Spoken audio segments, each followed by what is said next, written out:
Hello, hello. Hello, hello.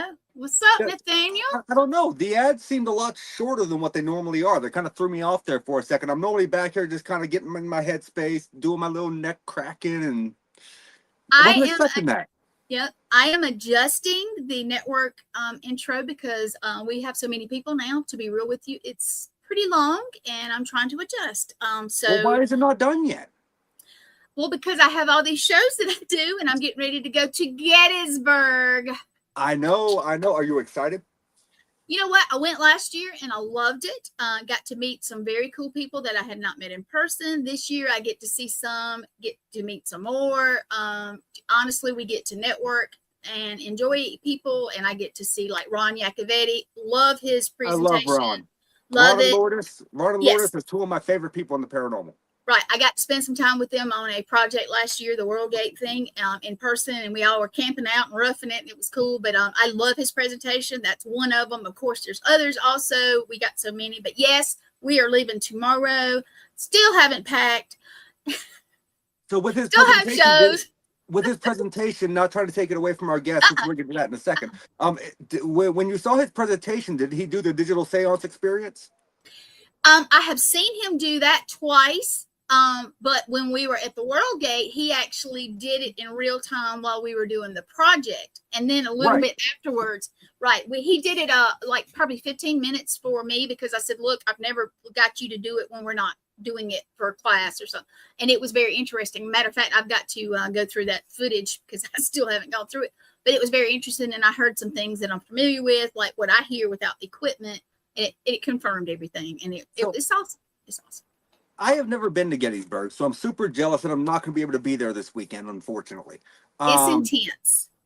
I would love to go. I'd love to see the Jenny Wade house on top of so many other places that I've never got to see yet. Hopefully next year, I'm going to try and plan it out accordingly to where I can actually attend the bash next year. That would be amazing. That would be cool. But I also would like to go down. I would also like to go down to Point Pleasant and attend the Mothman Festival so I can stick some cash in the Mothman's ass crack. But I want pictures, video evidence, please. Thank you. So tonight, though, we have an amazing guest lined up. Yes, I am so looking forward to this. I know I've known this guy for quite a while. He is a paranormal investigator out of California. Not just that, but he's a certified drone operator, which I didn't even know was a thing until he mentioned it in his bio. I'm like, the fuck, you got to be certified for that? But that's a question for later on in the podcast. But tonight we have a great conversation lined up. The founder and lead investigator of Paramigos, as well as an affiliate and lead investigator of Caliscaris, Mr. Bryan Bohall.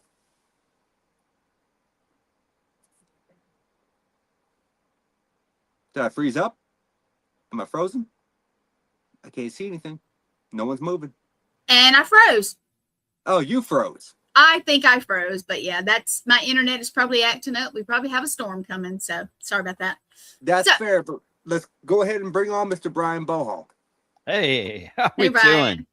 Bryan, how you doing? I don't know if y'all heard me there or not, but I was just kind of in limbo for a second. Sorry. Gwen, why do you talk so funny? What's this accent thing that you have? It's a southern accent. Oh, okay. I just wanted to make sure. Yeah. So first and foremost, Bryan, I've been looking forward to this since we booked the show. I thank you so much for doing me a favor of coming on the show for an hour, and it's going to be a very fun conversation. I agree, man. I've known you for quite a few years. I think I met you through Adam Bagan. Yes. Love that guy. Yeah, man. Dude, I've had you on my podcast, and when you invited me onto yours, I was elated. Really was, and I'm really happy to be here. Really happy. And I love doing your show. I felt like we had a really good conversation. The connection was there, and the conversation, it was fluid and it flowed. Oh, for sure, dude. Yeah. I mean, I could go on with you for hours. Definitely. You know what? Not many people would, because they're going to be like, I don't know what's up here. I don't know if I want to hear it, but I appreciate that. So first and foremost, I want to ask you, for everyone out there who is not aware of your work and what you do, how did you get involved in paranormal investigating to start with? I'll be honest with you, man. So I had a stroke and I almost died. And Oh, out of the stroke, and I obviously I'm doing okay, but I don't know. My wife said that once I came out of it, it's like I was a completely different person. I was an alien. And prior to the stroke, I never was into the paranormal at all. Um, and I started watching TV shows, like Kindred Spirits, Ghost Adventures, you name it, and it inspired me to do it. So the Paramigos kind of started with me and my best friend at the time, who's now passed away, and we went. I'm To, sorry to hear that. hey, thanks, man. We went to Nevada, and one of the places that Ghost Adventures went to that was close to me was in oh my gosh, I'm having the Armagosa Opera House. Sorry about that. You're good. In Death Valley, in California. It's in the middle of nowhere. There's nothing around it for 25 minutes or so. And what it is, it's basically a hotel now, and then an opera house, and it's dedicated to the place, painted it to reflect like a medieval theme. Okay. And it just has a beautiful essence to it. I don't really think it's haunted, to be honest with you. Unfortunately, like Ghost Adventures pointed out, because I've been there several times and I've really never gotten any evidence at all. And then I actually had a historian look into it, and there's no real evidence of deaths or any real tragedies. So I'm not saying it's not a good place to go. I highly recommend it. But if you're looking for spooky stuff, I don't think you're going to find it there. That's interesting. So that would lead me to a follow-up question off the top of my head here. Considering so many people think that it's haunted and they go there looking for it, what would be the plausibility of them creating an egregore or a thought form within that space? Yeah, that's one thing that always bothers me about places. That's why I don't like to go to really big places like Waverly Hills and stuff like that. It doesn't interest me at all. I'd rather go somewhere that's untapped, never been investigated. That's fair. Agreed. And to be honest with you, the people that are there really frown on ghost hunting now. They're more about teaching the history of Martha Beckett, who's the founder of the place, and not so much ghost hunting. So you kind of have to sneak around when you do it. So if that anticipation comes, it probably goes away pretty fast because they kind of shun it, No, that's fair. And there are so many highly regarded locations out there. You got Waverly Hills, you got the Sally House, you got, Lizzie Borden House. I'm sorry, I know that a tragedy happened there, but I am not certain from my experience in the Lizzie Borden House that place is haunted at all. Right. Could it be? Yeah. But I can tell you that I slept on the floor where they found Mrs. Borden's body, and I didn't experience anything all night. I even went as far as to recreate the murder of Mr. Borden on the couch. Oh, wow.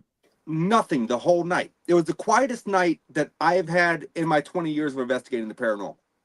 I will tell you, man, I've been a lot of places, and sometimes they just don't like you and they don't want to talk to you. Yeah. And that's fair. It could be the person the next night goes there, and maybe all the anticipation you had that you brought, that energy that you put into it, maybe they got some evidence. It's hard to say. So basically what you're saying is they stole my shits. They stole. Yeah. I don't like that. But no, that's a very valid point though. Because I lived in Las Vegas for a little bit. I lived just outside of Lake Mead, and I know there's a lot of awesome places out there that are just untapped. Oh yeah. There's a lot of places on the West Coast that, there's so many places that, were inhabited at one point, and then just completely the next day everybody was gone. Yeah, because it was a gold mining city. Right. I mean, this whole area is full of things like that. The Southwest is really unique in a different way than what you guys have on the East Coast, where, it's like vast areas with nothing, and then a little something here and there. You know what I mean? And some people have no idea. You could probably stumble on a ghost town and nobody even knew it existed. So right. It's kind of exciting to live here and do the things we do out here. It's just different, I agree. And Gwen, could you repin that real quick? Yeah, sorry about that. I clicked it too soon. No, I agree with that. A lot of TV shows do a lot of things for ratings, not actual evidence. I 100% agree with that, Charles. Yeah. Thank you so much for that comment. I agree. Also, Yeah, anyone out there, go ahead. I look at it just like it's entertainment, and it is, but it's all good. Yeah, but anyone out there in the chat, if you have a question, please feel free to chime in. Like we're gonna post your stuff, and if we're in mid conversation, we promise you, if I see something, I will ask Gwen to repost it, and we'll get to it. But so yeah, it's one of those things where when you have something that is oversaturated by television, it does become a kind of a muddied space, if that makes sense. And so I want to turn back though really quickly because you had mentioned the Paramigos. Right. I have to tell you, that is one of the most interesting names for a paranormal team I have ever heard. Where did that name come from? Well, we're in California, right? And there's a lot of Hispanic people here. So I wanted the name of my team to kind of represent California and the area around it, and then it started out me, Jason, and Evan, and Evan and I are still in the team. We now have a new member named Benji, who's quite the character. We were investigating an old school about 20 minutes from my house. It's abandoned. And Benji actually lived in the house right next to it. And I tried to go to that house and see if I could get permission to go in the school. And I never got a hold of him. And so I didn't see any no trespassing signs or anything like that. Right. So me and Evan go in the school and we're in the middle of investigating. Okay. And one of the videos that I have that I want to share with you actually is the first time we meet Benji. Okay. So anyway, I'm investigating. I think at the time I was we were having a lot of trouble getting any EVP or anything. So I tried to bust out the Spirit Talker app. Right. Mm-hmm. And so I'm doing it. And all of a sudden it says, shooting. And then we hear this guy scream and we're like, what the hell? And so we just keep on going on because we weren't sure if it was somebody screaming. And the next thing we hear is a shot. And Spirit Talker says, get out now. Interesting. So if you have that clip ready to go, can we play that now? So it's sure. I think I got them marked pretty well, but let me see what I can do here. Yeah, I would love for people to hear that because you know me, my thing is applications and debunking. That's my thing. Right. Oh, absolutely. No, I know that. Okay, hold on, bud. Okay, here we go. Oh no. Is that the wrong one? Hold on. It brought the wrong one. Look, as long as it's not midget porn, we're good. Shit. Okay. Oh man, I'm so sorry. If you're like me, you have a million files on your computer. It brought up the wrong one. I had it already, and anyway, I don't want to slow down the show. So you're not. Just search for it, and we'll circle back to it. How's that sound? Yeah. There you go. Okay. Yeah. So long story short, right? We decide to pack up all our stuff and walk outside, knowing that there's a guy with a gun outside screaming. But what else do you do, right? What else do you do? So we pack up our stuff. When the spirits tell you to get out, yeah, sorry about that. You gotta just get out. There was a stink bug on my bed. Oh no. But anyway, continue. Sorry. We're walking, and the guy's standing right by my car with a gun in his hand. And he's like, wait a minute. Hey, are you guys ghost hunters? We're like, well, yeah. What do you think all this stuff is? Right. So, oh man, I'm so sorry. I thought you guys were crackheads breaking into the school. I'm like, well, no, we don't do crack or anything like that, And so one thing led to another. Benji ended up going back in the house into the school with us and ghost hunting. And like the next week he became a paramigo. He was just really into it. And we've made some fantastic videos with Benji. I mean, he's very animated. And he's a lot of fun. So in the synchronicities of how things work, you just never know who you're going to come in contact with, right? No. And let me tell you, I don't go into abandoned buildings. Well, I can't say that. If it says no trespassing, obviously I don't. Right. But if there's no trespassing signs, I mean, by all means, as far as I'm concerned, that's fair game. It is. but when you do that though, it can be dangerous because you never know what you're going to run into. No, and I mean, we were pretty scared, you know. I mean, but what were you going to do? You got to walk out, right? So it's just you know, it all turned out to be a great thing. So it ended up being a great experience. We like those places that, like I said, have never been tapped, right? So the next thing we did after that was we went up to Locke, California, where it's like an old Chinese town in California. It's kind of near Sacramento. And it was on Ghost Adventures as well. But what we did was there's a marina outside the town, and a guy invited me to go there because they said they were having paranormal experiences. So we went up there and for a full night investigated. And my friend Elsie went with us. She's part of Caliscaris. She's kind of in some of our videos as well. She's a good friend of mine. And that was an interesting experience. We brought all kinds of equipment and toys, and there's a full video on it on our YouTube page. So there's a lot of stuff we've done, you know, out here that maybe you guys haven't seen, you know, on the East Coast and down south and stuff. So right. Oh, I'd be intrigued. So continuing on that, we're touch back on this at the end of the show, but where can people find you guys on YouTube? Yeah, so the name of the page now is Bryan and Evan Do. Okay. And it's a YouTube page, you know, it's not big or extravagant, but there's a lot of content on there, the stuff we've done. And, you know, it's we're not super serious about ourselves when we ghost hunt. Okay. We like to have Never fun. should be. We laugh, we make jokes, we make fun of each other. You know, it's our stuff's pretty animated. So do you guys do like I do with my team, where if I have an opportunity and activity has died down, this just slow, you have an opportunity to jump scare someone, you're going to do it. Right. Or like I said, make a joke, because I think when you're laughing and having a good time or scaring somebody or whatever, it creates a different energy, and maybe they feed off that. I'm not sure. I have had that experience before where we got way more content when we were laughing and joking around. So overall, how many years of experience would you say that you have investigating the paranormal? Around about 10. Around about 10. Okay, that's cool. So let's talk a little bit about Caliscaris, right? Because you are not only the founder and lead investigator for Paramigos, you're also an affiliate and lead investigator for Caliscaris. Right. How did that all, like that whole logistic come into play? My friend Elsie's, she owns a haunted house in Jackson, California, and she's also done Paracons, Gold Country Paracon.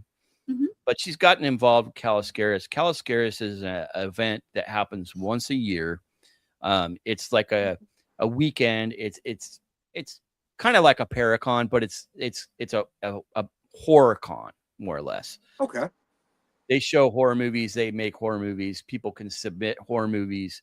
So to generate the money for that event, they decided this year to have events at haunted places that nobody's ever ghost hunted before.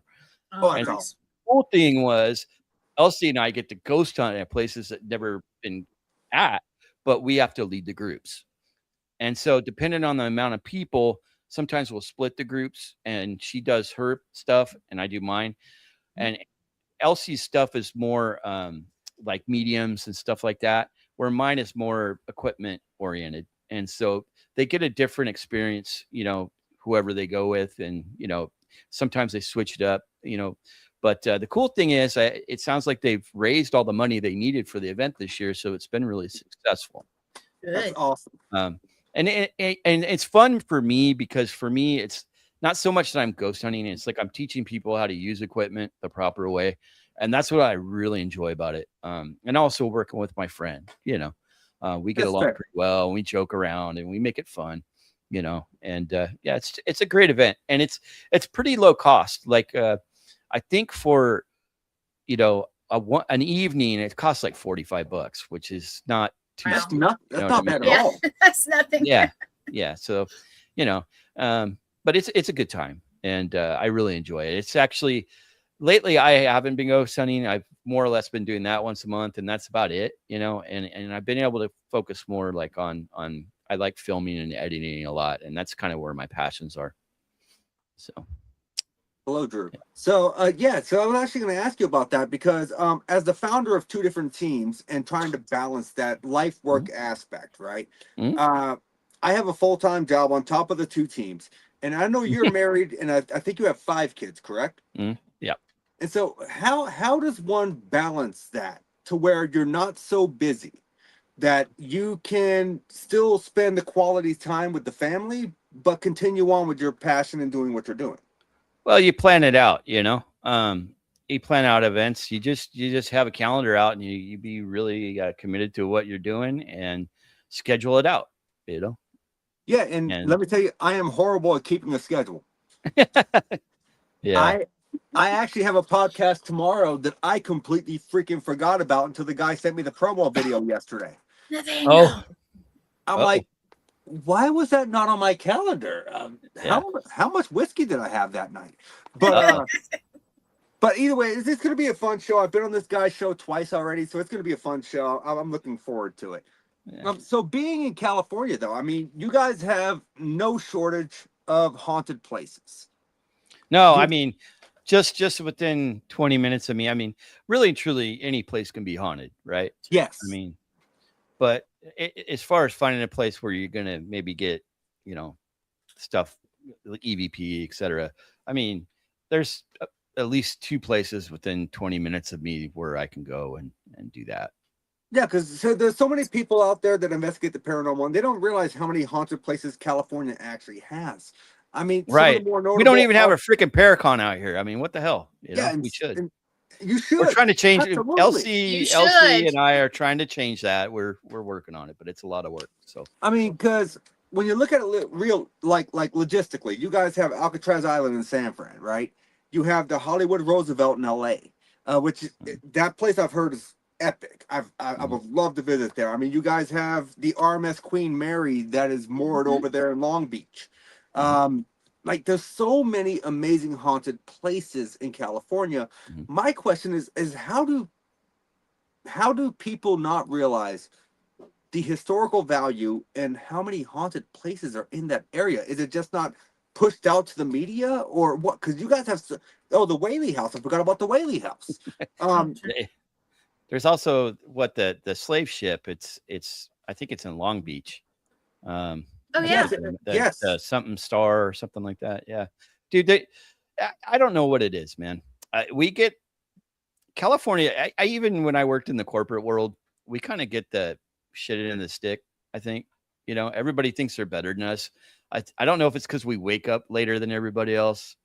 I don't know if it's because of our politics. I don't know what it is, bro. But hey, I'm enjoying it out here. What else can I say? You know, I enjoy it, and I'm trying to get to every location that I can. So, and I've been to quite a few. So you did kind of answer this question a little bit earlier, but I want to go more into depth. Okay. Okay. So you are just basically a hop, skip, and a jump away from Nevada. Well, it depends. California is a big state, right? It is. I'm talking so like to get to Virginia City, I'm 3.5 hours away. To get to Vegas, I'm 6 hours away. So, okay, that's fair. I wasn't going Virginia City route, but we'll go there. Yeah. Yeah. I like that. So, Virginia City, have you been? Yes, I've been once. What did you think? And I loved it. Unfortunately, there was a big snowstorm coming in the next day, and I had to go down south to see my mother. And I only got to go to one location, and that's all we had time for.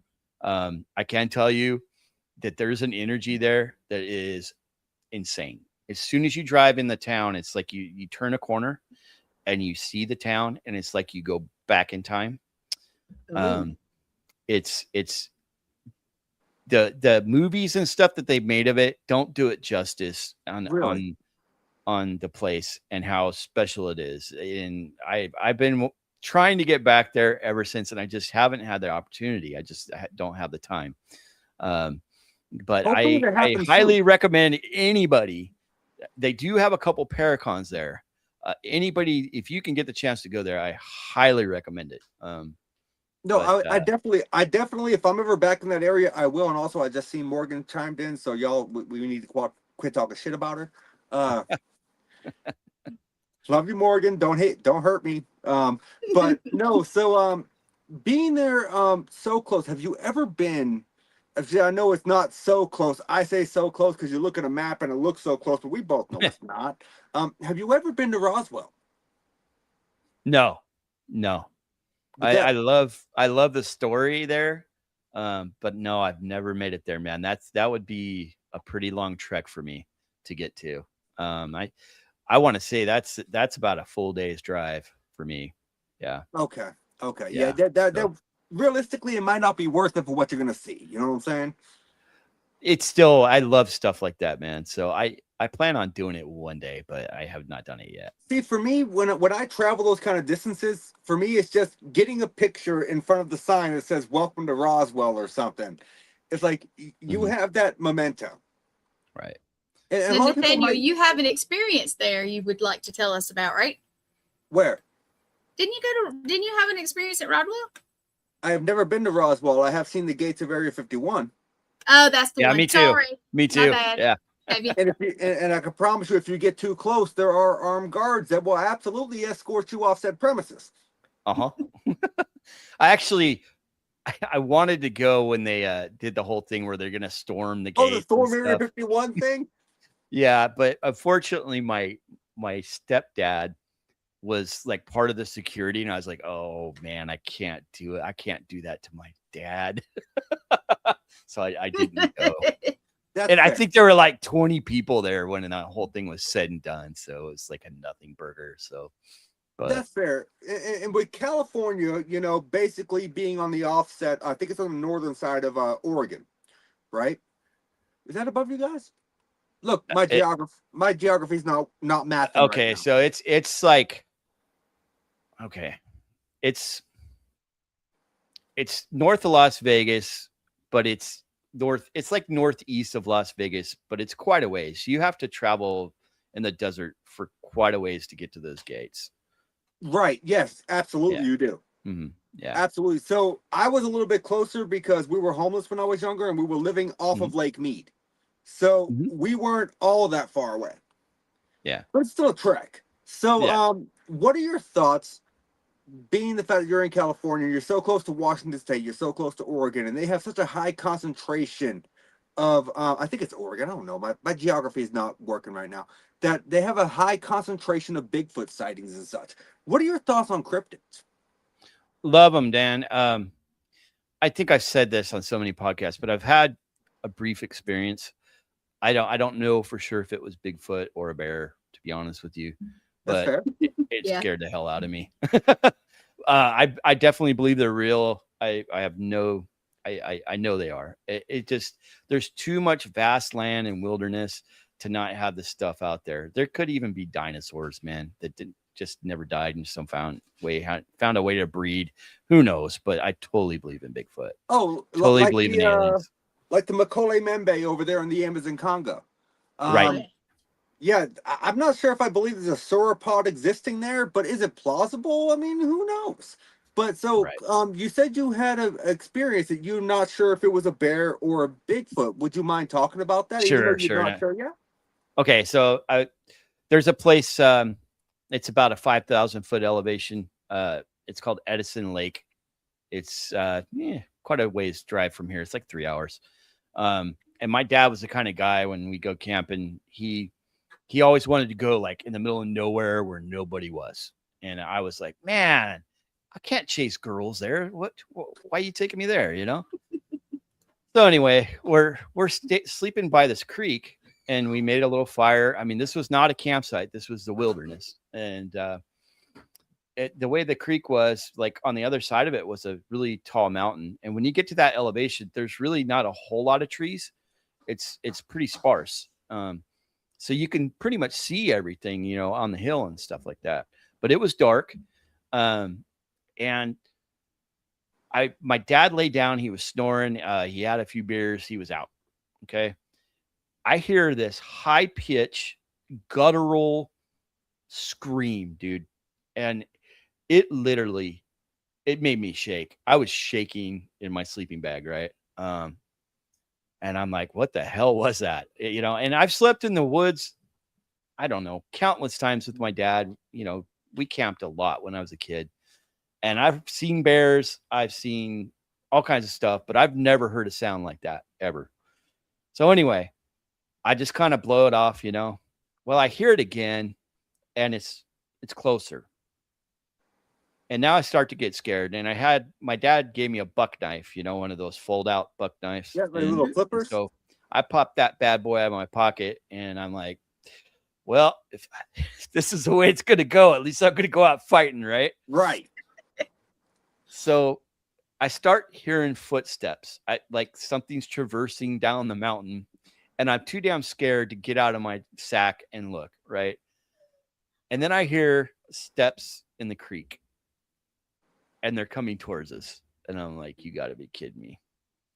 And the fire was kind of embers at that point. You know, it was just, you know, like a red glow. And so I kind of peeked my head out a little bit, and I don't see anything. And I have a good vision. I mean, there's no trees really, just rocks, dirt, and that's it. And I don't see anything. But I could smell this odor, like death, dude. You know, like, I don't think bears smell like that. I've been around bears, and not from that distance, at least what I perceived to be that distance. I don't know where the hell this thing was.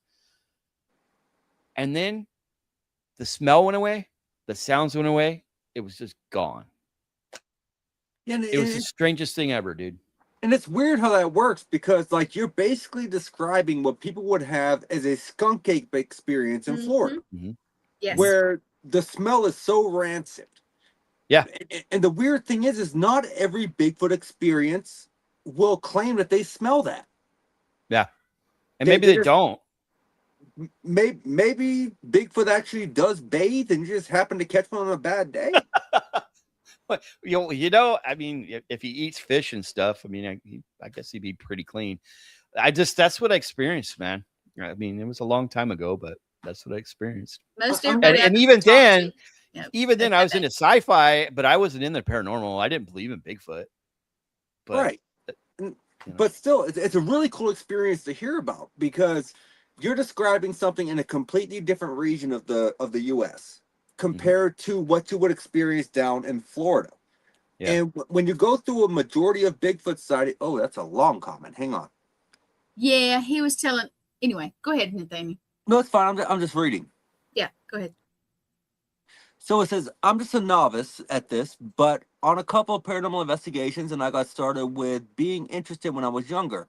A well-known medium lived not far from me, and we would go visit the grave of, I'm going to assume it's pronounced Malay Lancaster, who was portrayed by June Carter Cash in the movie Murder in Coweta County. And everyone would get scared. In Savannah, I've witnessed a couple things. And here on my small farm in Georgia, I've heard tree knocks, bad smells, and vocals, which I believe is a Bigfoot. Yeah, Savannah. I would love to go there one day. Yeah, that is a whole insane. That is a Savannah, whole Georgia? Different. Yes, that is a whole different form of haunted. It is. It's I've been there a bunch of times, investigated it a couple of times. The Sorrel Weed House, if you've ever heard of that. Uh-huh. If you have. Of course. Well, I've been there overnight, and it I expected more, but the whole city is just so. Gettysburg is heavy. Okay, when you go there. Oh yeah. But when you go to Savannah, it's just almost like some parts are like, oh, well, they used to have happy lives, and then they had the slaves that didn't have, and then it's just you could walk 2 steps down the block and it's different, but it's very cool. It's very cool. Yeah, well, that's in the South, though, isn't it? Isn't that the South? There's a lot of light, of it, and there's a lot of dark spots. Yep. So there are, even where I live near here. Yeah, there's a lot of dark spots in the South. I mean, you go over, you got the Myrtles Plantation, for example. Like, I love the story and the folklore, and it's been proven by history that Chloe the slave did indeed poison her master and the family. he was expecting the master to die, but lo and behold, she killed everybody else. Right. But Oops. it's such a great history when you go down south. But you know, that doesn't negate the history that goes on in the other forms of the United States, like out west where you are. You know, you have the gold mining stuff, and that was a rough life. Yeah, that's kind of where Caliscaris is based out of. It's in gold country. Primarily where I've ghosted the most was in gold country. You got the Preston Castle there. In Oh, I've never Ione. been. I'm super jealous. And dude, it's a heavy place itself. When you walk in there, I mean, pretty much every medium that I've ever been there with was Sorry. like, whoa, it's heavy here, you know. That's I probably don't more- necessarily Fuck. I don't Sorry, guys. necessarily pick up that stuff, you know, Mhm. but I can't tell you, not to get off a point here, but I've ghost hunted with Jeff Conkle from Ghost Adventures. He lives pretty close to me and we're friends. And every once in a while he'll call me up out of the blue and he'll be like, dude, you got to go with me here. I don't want to go alone. And so I'll tell you this quick story. I don't think I've said this one before, so it'd be kind of interesting. So I meet Jeff. You ain't got to worry about going off topic, brother. Just tell the story. We go to this house and I know nothing, right? I know nothing at all. We walk in there and there's a daughter and a mom there. And they're like, we're having things move in the house. We're seeing strange sound, like hearing strange sounds. We're seeing shadow figures. They're just basically, you're like, oh my gosh, this is like an episode of Ghost Adventures, you know? And I'm kind of looking at Jeff. I'm like, dude, I'm not buying this. So we asked him, hey, could you go sit in one place? They sat in this bar basically with doors closed. And we asked to be able to investigate in the house as we please and, you know, have full access to the house. So they let us. And so I placed like a REM pod in this one room where they said they saw stuff. Jeff set up some cameras just like they would on Ghost Adventures. And we did EVP where we weren't getting any responses. We did get the REM pod to go off and it was really strange. It started like flashing really fast and then it just go beep, and then it would go off. And then I put a cat ball like pretty close to it and then the cat ball would go off. And I went through that whole area, you know, with a tri-field meter. I'm not getting any readings. And I found that kind of interesting. That is interesting. But to make a long story short, what stood out more than anything was we started to hear this audible beep, a continuous beep, kind of like when a fire alarm goes off, right? But not quite as loud. Okay. And we immediately were trying to figure out where that sound was coming from. And we were like, they had an Alexa, so we were going to check the speakers. We checked the fire alarms, but whenever we'd walk to one spot in the house, the sound would come from another spot. We'd go to another spot in the house, and it was coming from another spot. Almost like they were fucking with you. Yes. Mm-hmm. And we couldn't figure it out. So we go and we ask the people that live there, are you hearing this noise? They said as soon as they shut the door, they heard that noise. Now, initially, when we started investigating, for I'd say over an hour, we didn't hear that noise at all. They said as soon as we shut those doors, they heard that sound. Interesting. And the last interesting thing to point out about that whole deal was I was wearing, I had a Tascam, a linear PCM recorder and headphones on trying to, you know, pick up EVP, etc. And I walked into the bathroom and all of a sudden I took my headphones off, set them down, and the beep came through my headphones audibly when I set them down. And then it went away. We never heard the sound again. So that's insane. The conclusion that I came to, because I was only able to like go there that one time. We were there for about 3 hours. Never went back again. Jeff blew it off. I don't know. Was that maybe someone in the house had some technical knowledge, you know, maybe he was in the military. I don't know. maybe someone was screwing with us. But from all accounts that we heard, they had a lot of crazy things going on in there. And I don't know. And the only thing that we could figure out that may have been causing it was there's a person that was living there that wasn't living there anymore that used a Ouija board in the house. And maybe they didn't know what the hell they were doing. But I've never had that happen before where a sound would travel through the house in different places, you know. So either someone was screwing with me or there was something that was trying to communicate to us and didn't know how. Right. So that's the conclusions I came to. What do you think, dude? You've been on a lot of investigations. I have experienced very few times where sound travels and it's an identical sound. So if it's traveling throughout the location, I would find that very hard to replicate. I've got nothing for that. I don't. Did they have a pet? There was a dog. It was in the bar with them. And it was like an older, mild-mannered dog, a big dog, but yeah. And sometimes if they had those electronic, it did not react to it at all. Okay. So you know, sometimes the collars is what I was going to say. So, yeah, but the dog is a think the dog would hear it, but it wasn't reacting to it. Yeah, you would think. Yeah, you would think so. Yeah, you would think, but that's just weird. I've never had a sound flow throughout a location in different spots as though something was messing with me. Now, have I had like what I thought was shifting objects as I moved throughout a location happen? Yeah, I've had that happen. Yeah. But never a beat. That's it was. Dude, I'll send you the video when we're done. It's something else. Please do. I'd love to see that. I don't know what caused that. Another thing that was interesting. Okay, I'm ghost hunting, like for Caliscaris. A lot of times, we're able to go to the location and kind of test it out before we do the event. And I carry a REM pod in your hand. Yeah, it's a little REM pod. I want to show you this. Please do. I have a bag. It's like a camera bag, and I put all my gear in it. And I have various, EVP recorders, FLIR, you name it. Basic stuff a ghost hunter brings with them. And I have the bag open, right? It's once you unzip it, you can just flip the whole top, and you got access to all your gear, right? And so my REM pod's in it. One of my REM pods.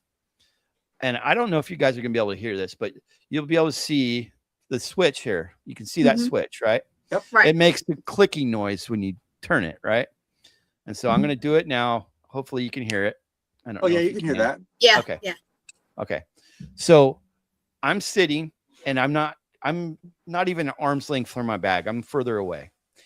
And Elsie and the docent are standing like 10 feet away from me. All right.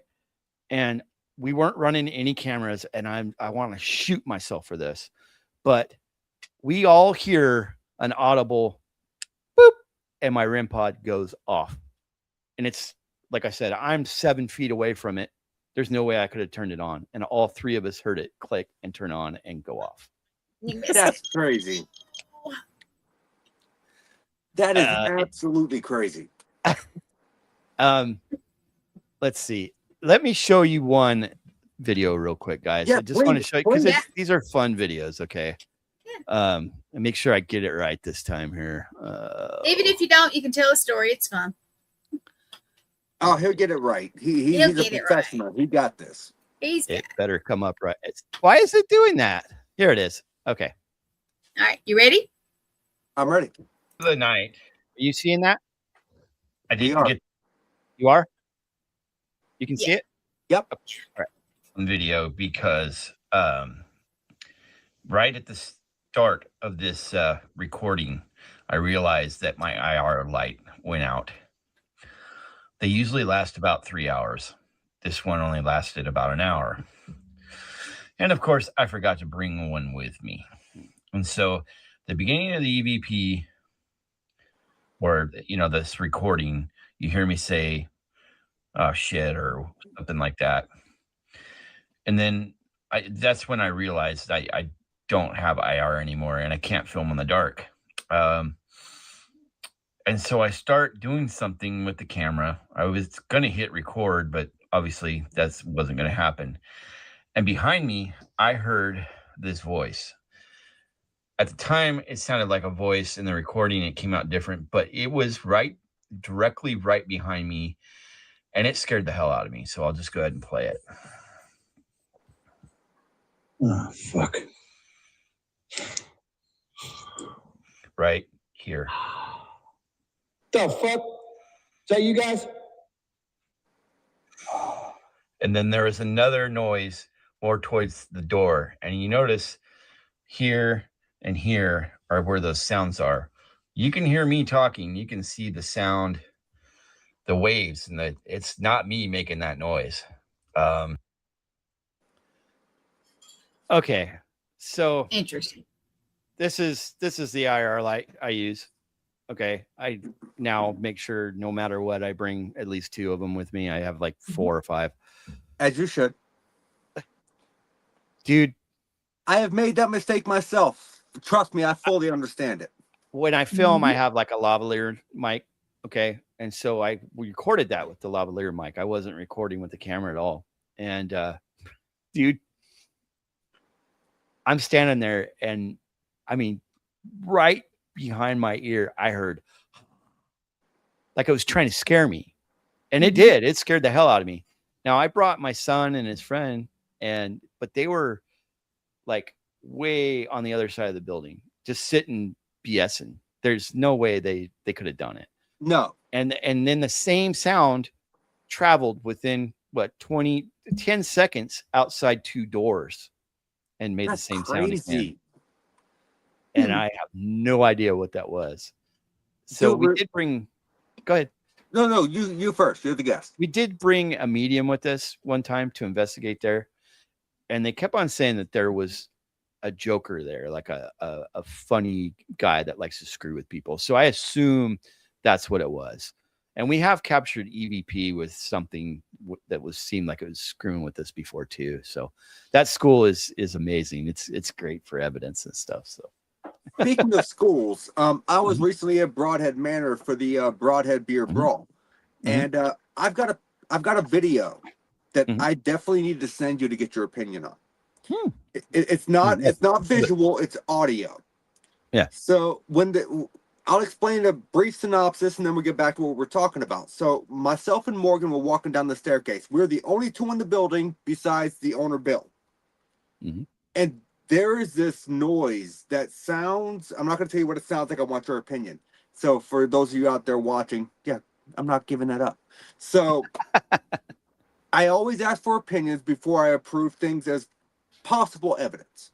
yeah, It's a credibility thing. right. So right. I would love to send you that video and get your opinion on it after the show. Sure. If you wouldn't mind? Sure. Yeah. I know what I hear, and I can tell you right now it's a mixed bag. We got 3 people saying they hear one thing, and I've got 3 people saying that they hear another thing, and it's neck and neck. Okay. So I'll be curious to get your opinion on that. But before we get into that, I want to kind of go outside of the paranormal, but I know it kind of ties in. You are an FFA 107 certified drone operator. Right.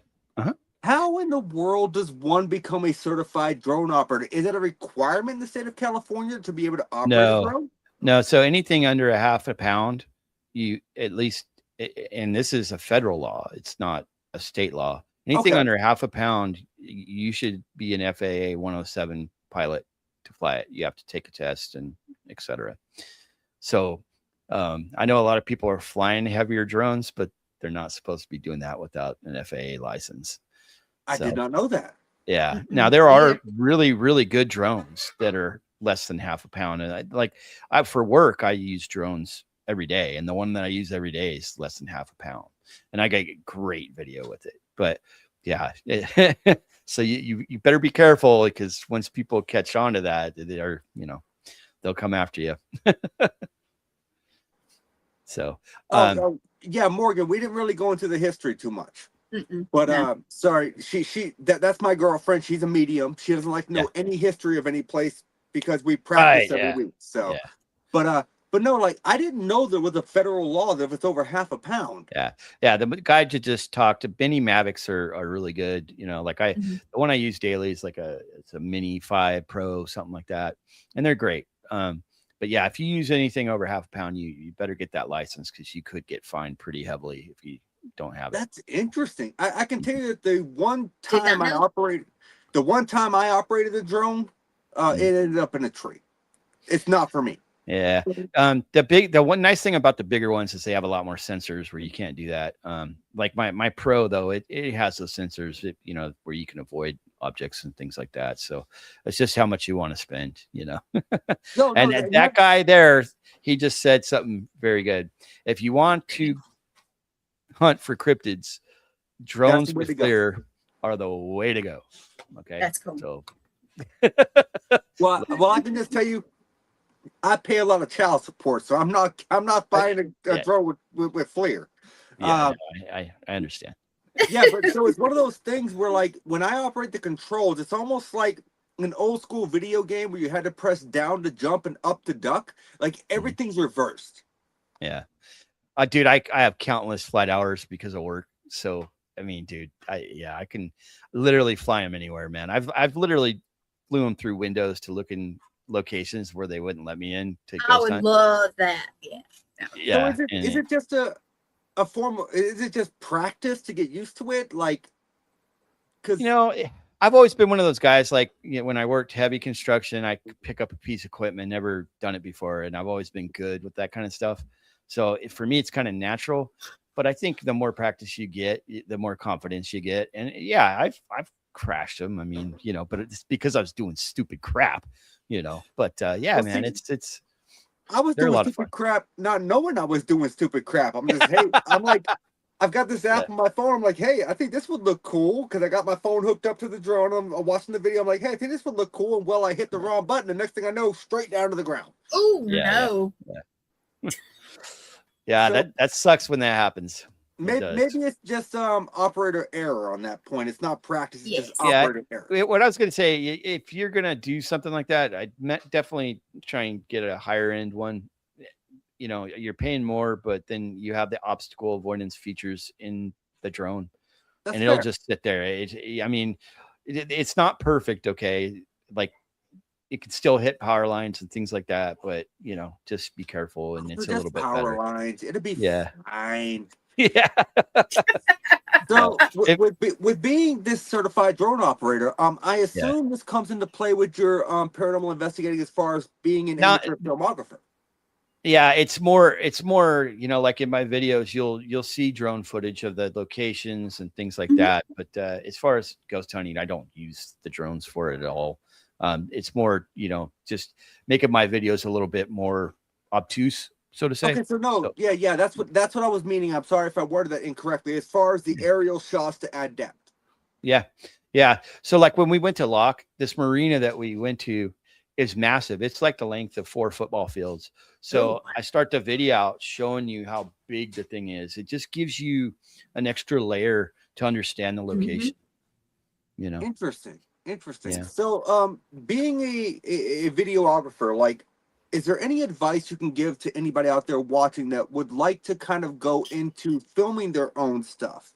Any kind of tips and tricks that you could give them? Yeah. I'll tell you, man, I'm self-taught. So, I started from nothing and made every mistake you could probably make. That's just, fair. it's just like ghost hunting, right? You got to start from somewhere. So just go out and do it and watch other people's videos, watch what they're doing and try and make it your own, nice.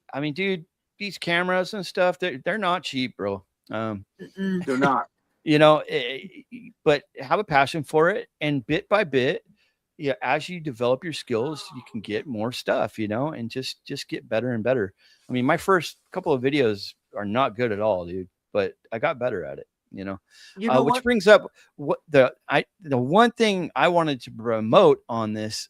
Please. I wanted to show you guys, I kind of stepped away from the paranormal for one video, and I'd like to get it on, and I know we only have 5 minutes. Dude, it's okay. We can run like 5 minutes over or something. We'll figure it out. Okay. So this is the promo kind of shows it all, and I hope you guys enjoy this. Okay. Let's see it. Ready? Whenever you are.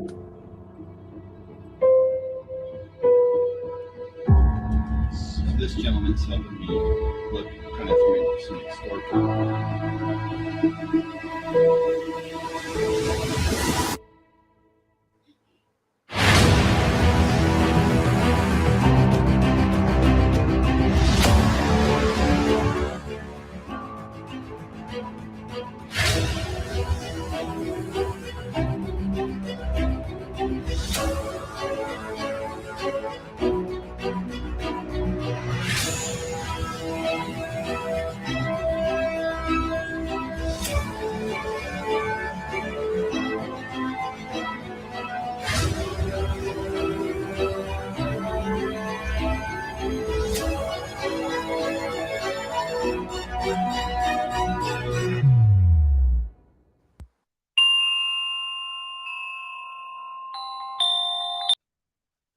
Hell yeah. I like that. So, okay, hold on. I got to kill this. Damn it. Let me close all these and I'll give you, I was just trying to give you, just a quick video. Basically what it is, when I was ghost hunting, I found this gravestone on the side of a road, between a road and a parking lot, just sitting there. I'm like, what the fuck? That Yeah. is So weird. I contacted, I'm like, I'm not a real good historical guy, right? So I have two friends that are, they're really good. And the first one that come back to me, I said, hey, I need your help with this. I need to find out who this guy is and why the hell this gravestone here. So she did some research, and we found out that there's supposedly another gravestone down in Whittier, California, which is in the LA area, which is 4 hours away from here. And we're like, what the hell?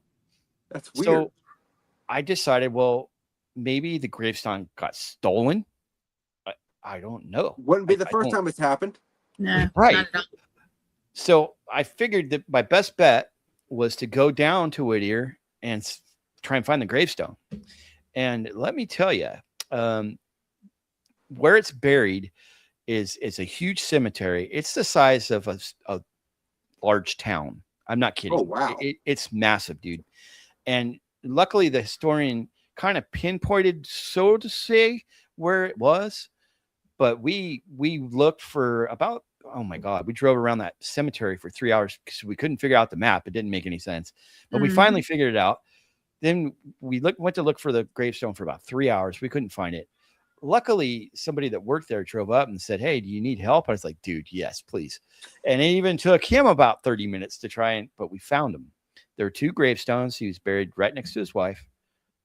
And so I go, well, maybe there's some difference in the gravestone, because I also had asked people in the town, hey, there's a granite quarry here. So maybe the granite, stone was made here and they made a mistake. And Fair. who knows why, maybe the bad one is here and somebody put it there as a joke. Who knows? But the two stones are completely identical. That's insane. I don't want to give the whole story away, but if you Don't. want to see it, it's on Bryan and Evan Do, and it's called the Mystery of Henry S. Ewell, and that's the name that's on the gravestone. Interesting. So Yeah, I'm going to watch it. I typically end my podcast with 3 questions that I want to ask. Okay. you. Okay. So you can travel to one place in the world. Price was not an option. Travel was covered. Hotel room, lodgings covered. What place would you like to go and investigate? Oh, investigate. Okay, I thought maybe just one place I wanted to go. I'm not sending you on a vacation. Man. I tell you what, instead of saying the location, there is a paranormal team out of New Jersey called Bear Fort Paranormal. Okay. I would love to go and spend a weekend with them in ghost hunt, because they get invited to the places that nobody gets invited to because they're that damn good. And it would be a complete honor for me to be able to learn from them from a weekend. So I wouldn't care where the location was. I'd like to ghost hunt with them for sure. All right, so we're going with that. So since you brought them into the equation, that team aside, you can bring one person with you, alive or dead. They do not have to be involved in the paranormal. Who are you bringing with you? Oh God, man, I'd love to see Jason again. My buddy that passed away. Yeah. I love it. Okay, so you said it's Barefoot Paranormal? Yeah, they're the guys that out of New Jersey. They're really good, dude. Yeah. So you're going with Barefoot Paranormal to anywhere in that area that they decide to invite you to. You're bringing Jason. You can only bring with you in your arsenal one piece of paranormal equipment. What are you bringing with you and why? Dude, that's not fair, bro. It is. I tell you, I do go bare bones. Like I have an XLS, I got an SLS. I got, you name it, I pretty much have it. But dude, I love my Olympus digital recorders. The old ones. I love the old recorders. I think they pick up more a different frequency that works a lot better. So if that's all I'm gonna get, if I get one piece, it's gonna be my Olympus. Well, you're going with a paranormal team, so whatever they bring is inherent. Yeah. It doesn't count. Yeah. Right. Yeah. So you're bringing your Olympus recorder. I love that. So Bryan, please, before we end the show, brother, where can people find you? I got my own YouTube page. It's just Bryan Bohall, and then Bryan and Evan do. That's the best way. I don't use social media any more than I have to. I really don't like it much. No one does. No one likes social media. Yeah. So that's the best way to find me. I have to deal with it every day. So.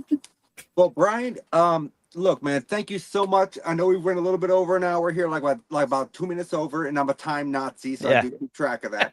But I appreciate you coming on the show for an hour. If you wouldn't mind hanging out in the background, me and Gwen are going to close up the show. We have one more ad to run, and then I have a question for everybody that I ask in the post show. Okay, man. Sounds good. Thank you guys. Bryan, thank you so much. Oh yeah, he's a great guest. Oh, I love that. I was excited. Yeah. Yeah. So it's one of those things where it's kind of like a full circle moment, because I was on his show before I ever had a podcast, and now he was on my show. So I loved it. Like I felt like it went very good. I enjoyed it, and he is so much of a vibrant person as far as his energy. Mm-hmm. Mm-hmm. And I agree. I loved it. I think it was a great conversation. I definitely would love to have him back on at some time in the future. We'll work that out at some future date. But so I want to thank everyone for tuning in for this episode of the Paranormal Unveiled. Do not forget to go and check out the Paramystic podcast from this morning with Christina Bloom, where she was doing readings for people who commented and wanted readings. Yep. Also, you have the Bridging and Seen and Unseen with Shane McLean. Sorry, I almost said Angie and Shane. I was thinking about his profile. Yeah. But, Shane McLean, where he had on my good friend Larry. And Larry is such a fascinating guy. Like, I love Larry to death. He is Larry Eisler, awesome. guys. Yep. Larry Eisler. I wasn't going to try to pronounce his last name right now. Okay? I know, but I do have, before you finish with Jeremy's, I do have one thing. I want you to promote yourself. You're going to an event soon, and I have the poster. Please promote yourself. On August 1st, I will be at the New Hampshire Truth Seekers Expo as a guest speaker. And we're going to be there with some amazing people. We got Samaya coming. Charles Rosenet is going to be there. You got Jimmy Pettitino, Jimmy is just an amazing. Jimmy is worth the trip altogether. Yes, he is. Yes, he is. He is so fascinating. Then you have Rob Goutreau, and you got the Radicals, who also, once again, if you've never seen their haunted museum or the Museum of Cursed Objects or Spirited Objects, whatever the fuck you want to call it. Yep. Seeing the Radicals themselves is amazing. And then you have Carl Johnson, legendary demonologist who worked with the Warrens as well as was featured on Paranormal State for multiple different seasons. It's going to be an amazing event. It's going to be fun. It's going to be great. You can come and see me. You can meet Morgan if you've not met Morgan. And also Jeremy Cotter will have a booth there as well from Twisted Tales. Mm-hmm. There you go. So I just want to make sure you promoted yourself, okay? I never worry about promoting myself. I self-promote in other ways. Like, people give me things for cash. And that could sound dirty, but I don't care. I was supposed to get it sound like. For the record, guys, I don't do that. Don't get it twisted. But no, like tonight was a great show. But please be sure to stay tuned, because at 9:30 p.m. EST, we have Jeremy Cotter presenting Twisted Tales with none other than my current co-host over here. So it's going to be an amazing show. Do not miss out. And I will see you all next Wicked Wednesday here on the Paranormal Unveiled as we welcome the leader of the Haya Nation and a person who was seen on The Walking Dead, Santiago Cirillo. Yep. I will see y'all next week. Be safe. Have fun.